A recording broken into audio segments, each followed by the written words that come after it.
I was reboiling the same feeding item again and again just to make sure it is safe. एक बार, फिर एक बार, फिर दोबारा से. क्यों? किसी ने पैसिफायर टच कर दिया, बॉईल करो. स्पून गिर गई, बॉईल करो. पैसिफायर गिर गया, बॉईल करो. कैप गिर गया, बॉईल करो. बार बार. कभी कोई रीजन भी नहीं होता, लेकिन एक फीलिंग, एक डाउट, एक मे बी कि जस्ट दोबारा से कर लो. और एक हल्का सा मे बी और मैं फिर से गैस ऑन कर देती हूँ. सच बोलूं तो अब मुझे याद भी नहीं कितनी बार बॉईल. सुबह बॉईल, सुबह की फीड से पहले बॉईल, आफ्टरनून में बॉईल, शाम को बॉईल, रात में 2-3 बार. अब तो मुझे रात की काउंटिंग से डर भी लगने लगा है. इतनी बार बॉईल, लिटरली मुझे खुद से डर लगने लगा है अब. मदरहुड में सब कहते हैं कि trust your instinct, and what about आपका इंस्टिंक्ट ही एंजाइटी के साथ मिक्स हो जाए तो. रात को जब वायु फाइनली सो जाता था ना, तो मैं भी बेड पे लेट जाती थी, लेकिन मेरी बॉडी रेस्ट करती थी, माइंड नहीं. एक ही लूप दिमाग में चलता रहता था. क्या मैंने सब कुछ प्रॉपर्ली क्लीन किया? क्या सिर्फ बॉइलिंग इनफ है? क्या मेरा टाइमिंग सही था? कभी कभी मैं उठकर किचन में पहुंच जाती थी, सिर्फ चेक करने के लिए कि सब कुछ ठीक तो है ना. फिर एक दिन रैंडमली स्क्रॉल करते हुए मैंने पढ़ा बॉइलिंग बैक्टीरिया रिड्यूस करती है, एलिमिनेट नहीं.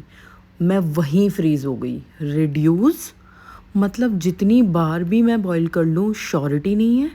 मैंने और पढ़ा, क्रॉस चेक किया, रिसर्च किया, और मुझे रियलाइज़ हुआ कि मैं जो बार बार रिपीट कर रही थी वो सेफ्टी का सोल्यूशन नहीं था. वो सिर्फ मेरे फियर का टेम्परेरी बैंडेड था. वो मोमेंट अजीब था, रिलीफ भी था, क्योंकि प्रॉब्लम मेरी ओवर थिंकिंग नहीं थी, दर्द था. क्योंकि मैं इतने दिन से खुद ही को ब्लेम करती थी, मैं केयरफुल नहीं हूँ, जब एक्चुअली प्रॉब्लम ये थी कि मेरे पास इन्फॉर्मेशन ही नहीं थी. और तभी मैंने डिसाइड किया I need something more reliable. That's when I found Philips Avent sterilizer, natural steam sterilizer, 99.9% germ elimination every time. पहली बार मुझे लगा मुझे डबल चेक नहीं करना पड़ेगा, मुझे गैस ऑन करके खड़े रहने की जरूरत नहीं है, मुझे टाइमिंग गैस नहीं करनी है. वो मेरे अंदर हुआ. किचन का टाइमिंग कम हो गया, पर मेंटल नॉइज़ भी कम हुआ. पहली बार डाउट नहीं आता था, and I was super happy with this decision.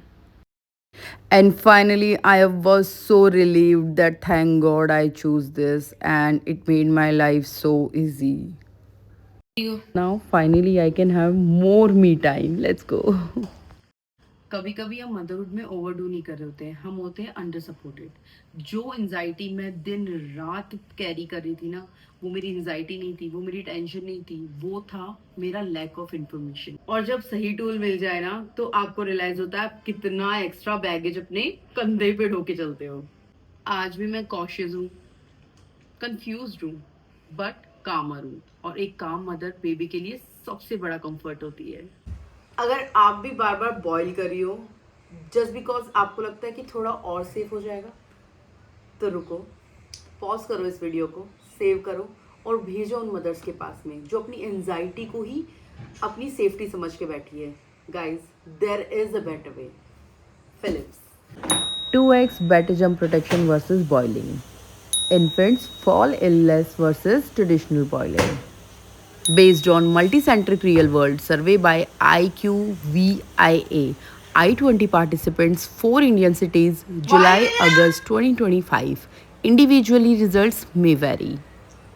तो फाइनली अब मैं बिना किसी टेंशन के अपने आगे के काम को कर सकती हूँ. Now let's go, we have to do something today, and we need to do lot of things because mamma is going out and she will be coming, I don't know when. तो आज मैं और वायु करने वाले घर पे मस्ती. काम पे